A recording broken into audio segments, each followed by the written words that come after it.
I'm Jeff Cornwall, and this is the Entrepreneurial Mind. Today, my guest is Arnie Malham with CJ Advertising. We'll be back to talk with him after this.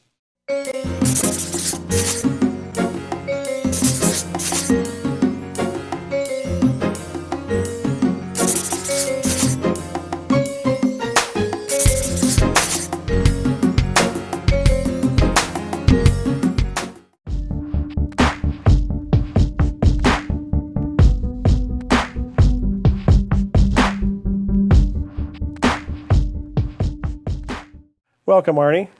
It's good to finally have you here on the show. Love being here. Love hanging out with you. I always love hanging out with you. So let's kind of go back in time and talk about the story of how CJ Advertising got its start. Because, you didn't come out of school to be an advertising guy, per se. I was a finance guy. I saw finance as a road to somewhere bigger and better, and stocks and bonds, and that's where they kept all the money, and I was going to head there to be a Wall Street guy. Right. And then what happened along the way? Life happens. You get steered in certain directions. Nashville happened, and the great people of Nashville sort of took me in and just took me down a different path. I ended up at Channel 5. And that sort of selling ads, basically. Yeah, right? I was a sales rep, and I would show up and try to help people build their business through the power of advertising on Channel 5, and that sort of led to, well, what if I had more than just the power of Channel 5? What if I could use these sorcery powers to help them build their business in any kind of advertising medium? So what was the kind of the event that kicked off CJ? What made it a reality? What got it going? Well, it's the story that you'd always want to tell. I got fired, of course. I was practicing some of my wizardry outside the station, and the station found out, and they weren't none too happy, as they shouldn't have been. Right. And they said I needed to move my little wagon and go somewhere else, and so that. I wasn't ready, didn't want it to happen. I wished for my job back, but in the end, I started CJ Advertising in full, and that it sort of led us to today. And so when it first launched, what was your first big break? What was your first big client that you got? J. Marshall Hughes and Hughes & Coleman. Don't remember because we hadn't talked about it, but one of the things at Channel 5, I was a decent rookie salesperson, and they would feed me leads, and some of the leads they fed me were lawyers, and lawyers weren't the coolest thing to handle back in 1990, 91. Very restrictive what they could say. Yeah, and it was just, the bigger agencies, in fact, they were handled by agencies that, maybe were questionable, and that's where I saw the opportunity. And so I handled several law firms and with their marketing, and J. Marshall Hughes, they were just opening their practice here in Nashville, and they needed some help, and I got fired. And I called J. Marshall. I said, J. Marshall, they fired me. He said, I thought they never would. And welcome aboard, and let's roll. And so Jay Marshall was my first client. He befriended me to a gentleman in North Carolina named Bob Crumley, who later befriended me to a gentleman in California named Bill Berg, and those were my first three legal clients, and really sort of set the niche.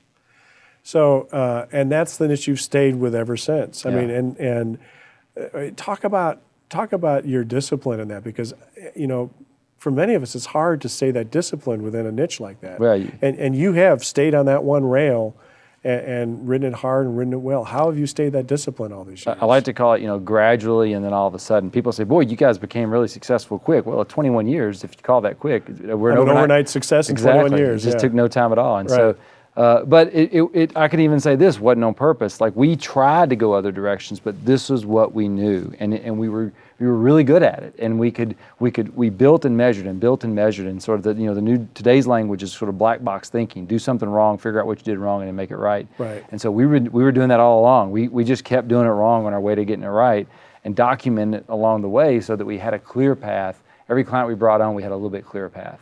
And so that we were just good at it. And even when we try to go outside of that, we would try, but our world just kept pulling us back towards what we knew. Now, in dealing with this kind of client, with lawyers and particularly larger firms like you're dealing with, that's a high pressure environment for an advertising firm. And I know one of the things that you've done is really try to focus on culture and trying to use culture as a way to kind of keep things moving in the right direction and not getting overwhelmed by that pressure. Talk a little bit about your culture and some of the things that you do to keep CJ a fun place to work Right. in the middle of all that pressure. Well, just like the other stories I'm telling, out of necessity, we needed a culture that attracted people. Hey, you want to work in an ad agency? You love to work in an ad agency. You want to work in an ad agency that focuses on lawyers? Not really. Right. And so we needed something else to talk about. We needed something else to have in the office as who we were, and culture became the thing that we were able to point to. We were able to do things differently, point to those things and say, hey, I know we do what we do, and it's structured, and there's checklists, and there's things we have to adhere to. We can't be as free as they are at the big ad agencies, but here's the things we're going to do as a culture that makes this a great place to work. So if you had to describe your culture in a few words, what would you say? Well, we call it camel culture because there's a whole story behind why the camel's our mascot. Right. But it's all embodied in there, and so we really just work to make people's day, make it so that when they drive in the parking lot and they're ready for their day, they don't dread it. That something new could happen. There's things that are expected. There's things that can be new. We're going to make it easy. We talk a lot about helping all of us be better, so everyone's working for each other. Through the team. What are you doing today to make the other person better? And so we're heavy in training. We're heavy in reading. We're heavy in making everyone better so we can all be better. Has hiring become a part of that too? Hiring the right kind of people for that culture? Well, I think we attract or repel. And so you come in and you see how much training we do on the wall. We post up, kind of what we do. We have this huge bookshelf. We pay people to read, and we have a very talk about that. Well, and we have a very honest culture. We have an unrestricted PTO, so we don't really count hours or time off, and you just get your work done. So it's really about results oriented. So we want you to grow. We want you to we tell people, you won't stay here forever, but when you leave better than you came. Right. And so all the way back to the reading that you ask about, is that the more books I can put in people's heads, the better they think, the clearer they think, the more path they have towards pattern recognition and seeing things. And so these aren't just advertising books or marketing books. This is any book. Well, it's any book that is sort of in a marketing management, self-improvement, time management. I mean, there's literally thousands and thousands of books that I'll pay to read. I probably won't pay to read a drama, right, but I will pay to watch Aaron Brockovich, right, the movie, because I want you to cheer for the lawyer. I want you to cheer for the underdog. I want you to watch Rainmaker.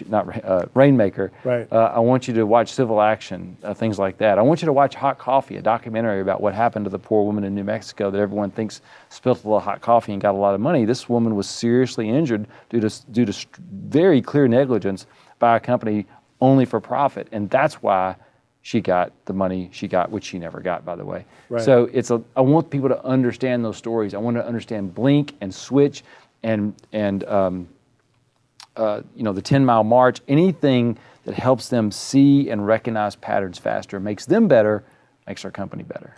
So if you were talking to a young entrepreneur, and so many of young entrepreneurs today are very attuned to building a culture, and what advice would you give them about how to make sure the culture looks the way they want it to, not only today, but when you've grown to dozens and dozens of employees as you guys have? Well, there's two kinds of culture. There's a culture that you do because it's the cool thing to do. You want to feel like an LA company or a West Coast whatever, or or there's a company you really believe in. There's a company you want to work at.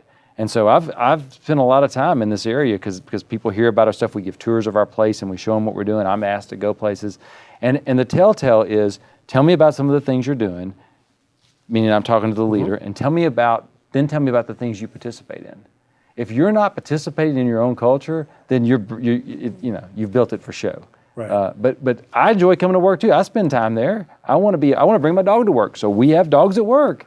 When I had young kids, I want to bring my kids to work. We have kids at work. We're kid friendly. We're dog friendly. We pay people to read. We read and train ferociously.